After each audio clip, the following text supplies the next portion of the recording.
بسم اللہ الرحمن الرحیم۔ السلام علیکم ورحمۃ اللہ وبرکاتہ۔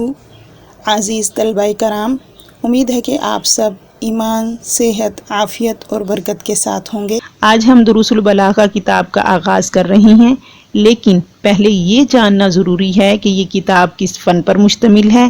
تو یہ کتاب علم بلاغت اور فصاحت پر مشتمل ہے۔ تو سب سے پہلے ہمیں یہ سمجھنا ہے کہ فصاحت اور بلاغت آخر کہتے کسے ہیں۔ تو بلاغت بلوغ سے بنا ہے۔ بلوغ کہتے ہیں کسی بھی چیز کو اس کے اعلیٰ مقام تک پہنچا دینا، یعنی ایک بہترین جگہ جو اس کا مقام ہے، اس مقام تک کسی چیز کا پہنچ جانا بلوغ کہلاتا ہے۔ اس لیے الگ الگ بلوغ کا استعمال ہوتا ہے۔ انسان کے اندر بلوغ کا استعمال تب ہوتا ہے جب اس کے اندر سمجھداری آ جاتی ہے۔ اس کو آپ ایک مثال سے سمجھ لیجئے۔ جب بچے کی گفتگو بالکل صاف ہو جائے اور اس کے الفاظ بالکل صحیح اور درست ہو کر اس کی زبان سے نکلنے لگیں تو عرب کے محاورے میں کہا جاتا ہے افصح الصبیش فی منطقہ، کہ بچہ اپنی بول چال میں صاف ہو گیا ہے۔ اور شریعت میں بلوغ کا استعمال تب ہوتا ہے جب اس پر شرعی قانون لاگو ہوتا ہے۔ تو بلوغ کہتے ہیں پہنچنا، یعنی بلغہ یبلغ سے، اور بلاغت اسی سے بنا ہے۔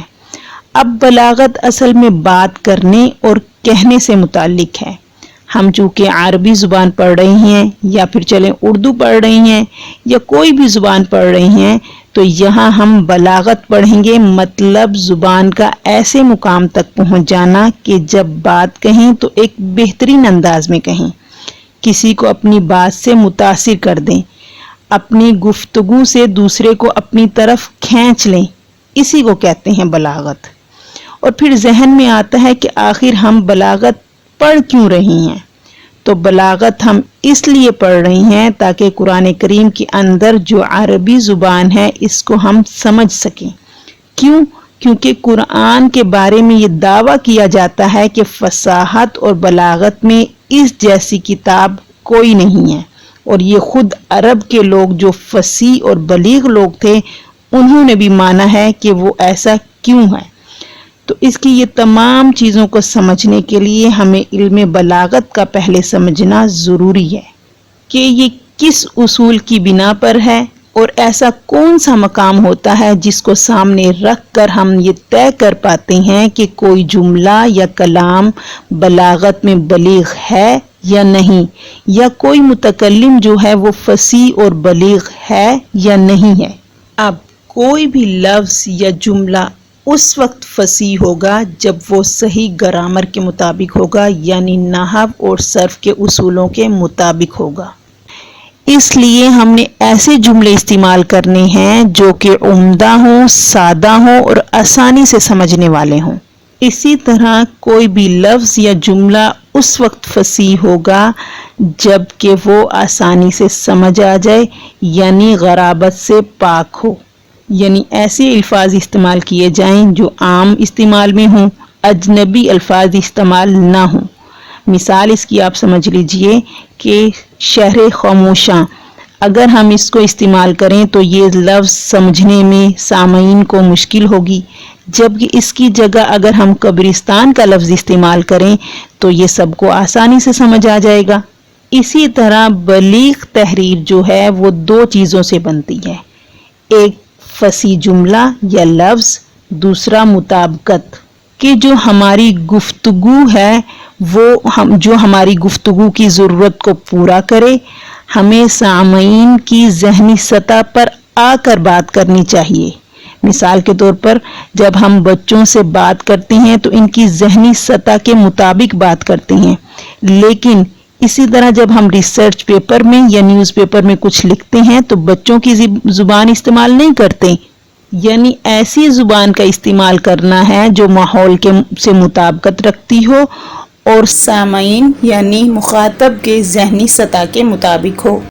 فصاحت اور بلاغت تین علوم پر مشتمل ہے: علوم عربیہ یعنی عربی زبان کے علوم اور فنون اور عربی کے سبجیکٹ جن سے عربی زبان میں بحث کی جاتی ہے کل 12 ہیں، جیسا کہ اس نقشے میں آپ کے سامنے ظاہر ہیں، اور اس میں سے علم بلاغت کا تعلق نمبر 5 اور نمبر 6 سے ہے، علم المعانی اور علم البیان سے ہے، اور ایک اور علم بھی ہے علم بدیع، لیکن علماء نے اسے علوم عربیہ میں شامل نہیں کیا بلکہ اسے معانی اور بیان ہی کی ایک قسم بنایا ہے۔ ہاں البتہ اس کے علم بلاغت سے کثرت تعلق اور اس کی شدت اہمیت کی وجہ سے اسے علم بلاغت کی ایک قسم بنایا جاتا ہے۔ تو گویا علم بلاغت 3 علوم پر مشتمل ہے، علم المعانی، علم البیان، علم البدیع۔ تو ایک اچھا کاتب بننے کے لیے، ایک شاعر بننے کے لیے، ایک اچھا متکلم بننے کے لیے، بلکہ اس سے بہتر قرآن کو سمجھنے کے لیے، اس کے پوشیدہ رازوں کو جاننے کے لیے علم بلاغت کا سیکھنا بہت ہی ضروری ہے۔ خلاصہ، علم بلاغت 2 چیزوں پر مشتمل ہے، فصاحت یعنی لفظ یا کلمے کا نحو اور صرف کے اصولوں کے مطابق ہونا، ادائیگی آسان ہونا، سمجھنے میں آسان ہونا، اور دوسرا مطابقت یعنی ایسی زبان استعمال کرنی ہے جو ماحول سے مطابقت رکھتی ہو اور مخاطب کے ذہنی سطح کے مطابق ہو اور گفتگو کی ضرورت کو پورا کرے۔ یعنی بلاغت کے لیے ضروری ہے کہ گفتگو کرنے والا متکلم اور اس کی گفتگو کا ہر جملہ اور جملے کا ہر لفظ فصیح ہو۔ تو اگر لفظ فصیح ہو تو اس کو فصاحت کلمہ، اور جملہ فصیح ہو تو اس کو فصاحت کلام، اور متکلم فصیح ہو تو اس کو فصاحت متکلم کہتے ہیں۔ پھر ساتھ یہ بھی ضروری ہے کہ متکلم کی بات موقع اور محل کے مطابق ہو تو اسے بلاغت کہیں گے، یعنی بلیغ کلام کہیں گے پھر اس کو۔ باقی ہم اس کتاب میں علم المعانی اور علم البیان، علم البدیع کے متعلق تفصیل سے پڑھیں گے انشاءاللہ۔ جزاکم اللہ خیرا۔